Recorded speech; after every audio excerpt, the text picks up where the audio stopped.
Anaandika John Heche ambaye ni makamu mwenyekiti wa chama cha demokrasia na maendeleo Chadema kwa upande wa Tanzania bara. Kupitia ukurasa wake wa X, zamani Twitter, anaandika kwamba Kia Airport imeondoka, lakini pia akaandika kwamba bandari kwa Waarabu, na akasema kwamba Tazara kwa Wachina. Akaendelea kwa kuandika kwamba Sony SGR utasikia na yenyewe wanakabidhiwa wageni wengine. Inawezekanaje mradi wa trilioni 14 eti ndani ya miaka mitatu treni haitembei kwa sababu ya mvua? Kwani haukufanyika upembuzi yakinifu wakati wa ujenzi? Ameweza kuhoji hivyo. Lakini pia Watanzania, amkeni, nchi hii yenu, sio mali ya kagenge kama fisadi wachache. Hayo ndio maandishi ambayo ameweza kuyaandika John Heche ambaye huyu ni makamu mwenyekiti wa chama cha demokrasia na maendeleo Chadema kupitia ukurasa wake wa X. Na hii ni kufuatia taarifa ambayo iliweza kutolewa na shirika la reli nchini Tanzania kueleza kwamba kuna kusimamishwa kwa muda kwa safari za treni ya SGR kutokana na swala zima la uwepo wa mvua, pengine kutokana na taarifa ambayo iliweza kuwa imetolewa na mamlaka ya hali ya hewa nchini. Lakini kupitia swala hili la Tazara kwamba kwa Wachina, kama ambavyo John Heche ameweza kuandika, ni madai ambayo ameweza kusambaa kweli katika mitandao ya kijamii. Lakini alikuja akatoka msemaji mkuu wa serikali Gerson Msigwa ambaye yeye aliweza kuzungumza, na katika mazungumzo yake aliweza kueleza swala hili la Tazara, moja ya reli ambayo imeanzishwa katika miaka ya 1970. Gerson Msigwa aliweza kusema hivi: katika siku hizi mbili tatu kumejitokeza mjadala kuhusiana na mpango wa uboreshaji wa reli ya Tazara ambayo inazihusisha nchi za Tanzania na Zambia. Uboreshaji ambao utafanywa na kampuni ya CECC ya China, na kwa bahati mbaya mjadala umekuwa ukipotosha baadhi ya taarifa, na nimeona kuna haja ya kutoa ufafanuzi kuhusiana na mradi huu mkubwa ambao utaleta mageuzi makubwa ya kiuchumi kwa Tanzania na Zambia pamoja na washirika wetu wa maendeleo nchi ya China. Sasa kwanza ningependa ifahamike kwamba mradi huu wa Tazara, reli ya Tazara ilijengwa mwaka 1970 mpaka 75. Ilikamilika miaka miwili kabla ya mpango, ambapo ilikuwa ikamilike mwaka 1977, na ilijengwa kwa gharama ya yuan milioni 988, zikiwa ni mkopo usiokuwa na riba kutoka nchi ya China baada ya jitihada kubwa za viongozi wa nchi mbili hizi, hayati Mwalimu Julius Kambarage Nyerere na hayati Kenneth Kaunda wa Zambia, waliokutana na mwenyekiti Mao Zedong wa kule China. Sasa baada ya kukubaliana kwamba China ingetoa fedha za kutekeleza mradi huu, China ilitoa fedha hizo na ujenzi ulifanyika na mradi ukakamilika mwaka 1975. Mwaka 1976 China ilikabidhi reli ya Tazara kwa Tanzania na Zambia kwa ajili ya uendeshaji, na ndipo nchi zetu hizi mbili zikaunda kampuni inaitwa Tazara ambayo ndio inaendesha reli yetu ya Tazara.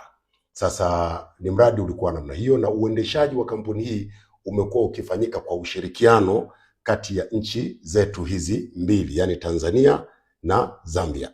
Sasa kwa kifupi sana, tangu mradi huu ulipokabidhiwa kwa nchi zetu hizi mbili, uendeshaji wake umepita katika changamoto nyingi ambazo zimesababisha kwanza kushuka kwa tija ya mradi huu, lakini pia ukafika mahali mradi ukawa ni mzigo kwa serikali zetu Tanzania na Zambia.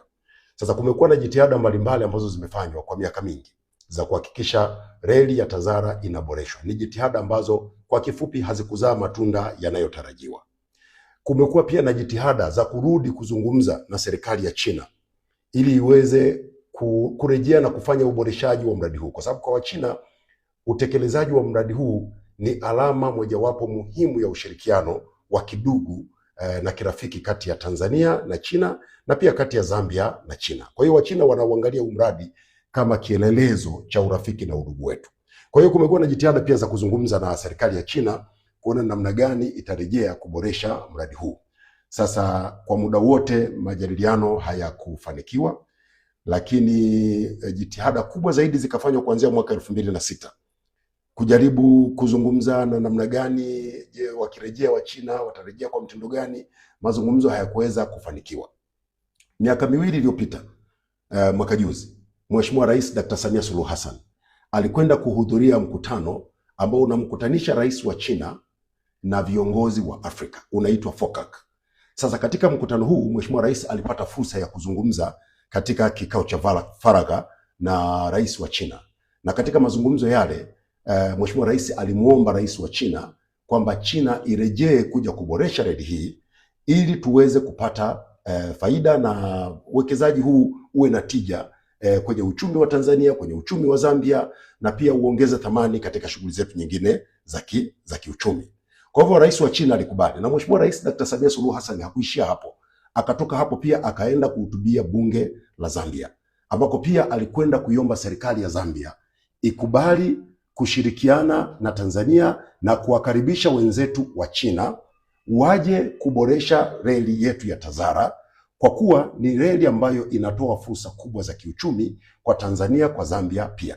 Kwa hivyo serikali ya Zambia ikakubali, na baada ya kukubali ndipo sasa ikaja hatua ya utekelezaji, na Wachina wakakubali kutoa fedha kiasi cha dola za Marekani shilingi bilioni 1.4 ili zije kufanya uboreshaji mkubwa wa reli ya TAZARA, kuboresha miundombinu, kujenga majengo ambayo yatatumika kutoa huduma, vituo vile, lakini pia kutuletea treni ya abiria ambayo pia itakuja kutoa huduma za abiria.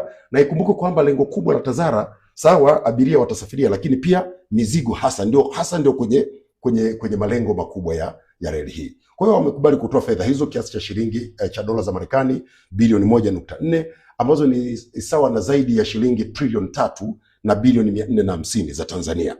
Kwa hivyo siku chache zilizopita waziri mkuu wa China alikuwa Zambia, wamekwenda kufanya uzinduzi wa kazi hii kubwa ya uboreshaji wa reli ya TAZARA, na uzinduzi utakaofuata sasa utakuja kufanyika Tanzania. Sasa hiyo ni picha ya jumla ambayo inatokana na nini kimefanyika mpaka kufikia hatua hii ya kwenda kuwaomba wenzetu wa China, na wamekubali kutoa fedha kufanya ukarabati huu. Lakini ni ukarabati ambao pamoja na kuufanya wataendesha reli ya TAZARA kwa miaka 30. Sasa hapo najua ndio kwenye nongwa. Sasa naomba Watanzania tuelewane kitu kimoja. Changamoto kubwa tuliyokuwa nayo baada ya kukabidhiwa reli hii mwaka 1976 ilikuwa ni uendeshaji. Na kwa sehemu kubwa na kwa kifupi, uendeshaji ulitokana na changamoto za ushirikiano wa nchi mbili katika kuendesha kampuni, katika kuendesha TAZARA. Hili huku mnakubali, hawa huku walikubali. Kwenye utekelezaji hawa wanatekeleza nusu, hawa robo. Ufanisi wa TAZARA ukaendelea kushuka. Ikafika hatua ambayo TAZARA badala ya kuwa mzalishaji wa fedha kwa ajili ya nchi zetu ama mwezeshaji wa uchumi, ikawa mzigo kwa serikali. Nataka Watanzania mjue kwamba uendeshaji wa TAZARA kwa sasa unaigharimu serikali fedha nyingi. Fedha zinazotolewa kwa mwaka kwa ajili ya kuhudumia TAZARA kutoka mfuko wa serikali ya Tanzania, acha ya Zambia, ni zaidi ya shilingi bilioni 28 kwa mwaka. Kati ya hizo shilingi bilioni 15 ni mishahara, na zingine ni kwa ajili ya matengenezo ya miundombinu. Kumekuwa na hitilafu za hapa na pale ambazo zinajitokeza kwenye TAZARA. Sasa ikawa sasa ni biashara kichaa, kwamba una uwekezaji ambao unatakiwa kuletea fedha, lakini ni uwekezaji ambao pia unagharimu fedha za serikali. Badala ya kupata, sisi tunakosa. Lakini muhimu zaidi ni TAZARA yenyewe na malengo yake. Huu ni mradi wa kiuchumi, ni mradi wa kuleta mageuzi makubwa ya kiuchumi. Na mtakumbuka nchi yetu tunakwenda kutekeleza dira ya maendeleo ya taifa ya mwaka 2050. Ni dira ambayo inataka tujenge uchumi wa dola trilioni 1. Sasa hizo ni fedha nyingi, ni lazima tuwe na njia mbalimbali za kuhakikisha tunapata uchumi mkubwa wa kiasi hicho. Sasa miongoni mwa mambo ambayo tumekusudia kuyapata baada ya kuleta sasa ushirikiano wa Tanzania, Zambia pamoja na wenzetu wa China ambao watasimamia uendeshaji ambao utaondoa hizi changamoto za TAZARA kuendeshwa kwa hasara na kuwa na ufanisi mdogo na kutowanufaisha wananchi, tunategemea yafuatayo. Sisi nchi yetu sasa hivi tunafanya mageuzi makubwa sana ya kiuchumi, hasa kwenye eneo la uwekezaji kwenye sekta ya madini. Sasa kwenye sekta ya madini, tunayo madini, tuna cobalt, tuna rare earth mineral ambazo zinapatikana kule kwa wenzetu katika mkoa wa Songwe. Tunategemea kunufaika kutokana na uwekezaji huu kwenye TAZARA, kwa sababu TAZARA ndio itatumika kusafirisha madini haya. Lakini mtakumbuka kwamba tuna madini ya makaa ya mawe. Zaidi ya hayo, nchi yetu inafanya mageuzi makubwa kwenye sekta ya kilimo. Kwa hiyo tunategemea kupata mapato makubwa na uzalishaji mkubwa kutokana na kilimo. tunategemea TAZARA ndio isafirishe mazao yetu kwenda nchi nyingi za SADC. Na wote mkumbuke, ndugu zangu wa Tanzania, kwamba TAZARA ubora wa reli ya TAZARA ni ile inaitwa cap gauge, yani ule upana wa reli ni kama milimita 1067, na reli hii ndio reli ndefu kuliko zote Afrika. Inaelezwa kwamba Afrika nzima ina kilomita zaidi ya 50,000 za cap gauge railway. Kwa hiyo sisi tukitengeneza hii ya kwetu ambayo inatoka Dar es Salaam mpaka Kaplimposh Zambia, tutaweza kuunganisha na zile zingine, na tukiiweka katika ubora, maana yake tutaweza kufanya biashara. Tuunganishe kilomita zetu hizi 1860 ziende zikaungane na mtandao huo mkubwa wa Afrika nzima wa kilomita zaidi ya 50,000 za cap gauge. Maana yake ni kwamba utakuwa unaweza kutoa mzigo Tanzania na kwenda nchi yoyote ambayo imefikiwa na mtandao huu wa kilomita 50,000 za reli. Lakini zaidi ya hapo, na sisi wenyewe tutakuwa tunaweza kupokea mizigo mbalimbali kutoka kwenye hizo nchi. Kwa hiyo huo ni uchumi mkubwa, na sisi kama sisi tusingeweza kufanya hivyo kwa sababu uwekezaji huu kwanza ni mkubwa sana, lakini pili uendeshaji wake ulishakuwa changamoto kwa kuendesha kwa kutumia nchi mbili. Sasa tunakwenda kutekeleza mradi huu, serikali wala haichukui mkopo. Hizi ni fedha ambazo China inatoa kupitia kampuni yao ya CCECC, zitakuja kuwekezwa hapa, itakuwa ni kibiashara. Eneo jingine ambalo ni muhimu pia linakwenda kutekelezwa chini ya uboreshaji huu wa TAZARA ni ujenzi wa Kidato Transshipment Joint.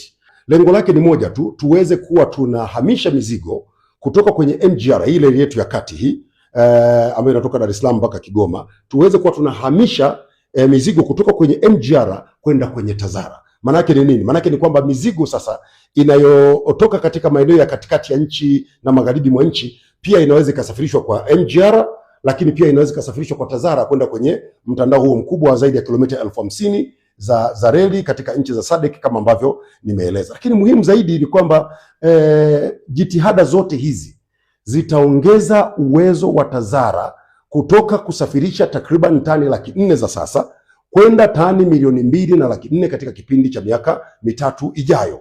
Sasa maana yake ni nini? Maana yake ni kwamba ufanisi wa TAZARA utaongezeka ikilinganishwa na sasa ambapo ufanisi huko kidogo, lakini pia nchi yetu inatumia fedha kama nilivyosema takriban shilingi bilioni 28 kila mwezi kwa ajili ya kulipa mishahara bilioni 15 na kufanya matengenezo ya miundombinu ya TAZARA na kuhudumia management ya TAZARA ili iweze kufanya kazi vile inavyotakiwa. Lakini kubwa kuliko yote, katika mradi huu baada ya miaka mitatu tutaanza kupata gawio, tutaanza kupata fedha. Badala ya sisi kutumia fedha kuhudumia TAZARA, nchi itaanza kupata fedha. TAZARA itakuwa inatoa takriban dola za Marekani milioni 30 ikiwa ni gawio kwetu. Sasa hizi ni fedha nyingi ambazo zitakuja kusaidia kwenye jitihada mbalimbali. Lakini muhimu zaidi pia tunafikiria kuona namna ambavyo tutaunganisha SGR na yenyewe iweze kuwa ina mizigo yake inaweza katoka kwenye SGR ikaingia kwenye cap gauge ambayo ni TAZARA. Inaweza katoka kwenye cap gauge ikaingia kwenye SGR na ikaenda kwenye masoko yetu mbalimbali. Kwa hiyo unaweza kuona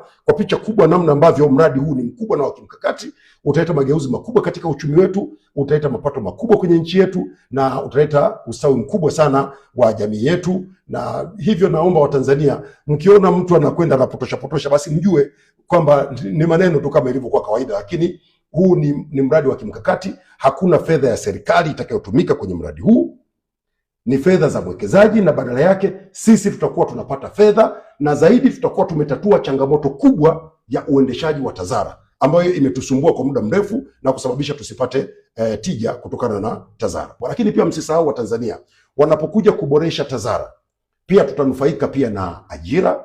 Vijana wetu wengi watapata ajira kupitia kwenye TAZARA, lakini pia wafanyabiashara wetu wengi watapata njia rahisi ya kusafirisha mizigo yao na kwa gharama nafuu, na hivyo kutengeneza faida kubwa na kuongeza ustawi wa jamii na ustawi wa nchi yetu. Kwa hiyo hayo ndio nilitaka niyafafanue kwa undani kuhusiana na mradi huu wa TAZARA, na kwamba sasa wale ambao wanapuuza jitihada hizi kubwa ambazo zimefanyika, nadhani pengine hawajajielimisha, waelewe zaidi nini hasa tunakwenda kufanya kwenye TAZARA, na wajue kabisa jitihada hizi zinazofanywa na serikali zinalenga kuleta manufaa makubwa kwa nchi yetu.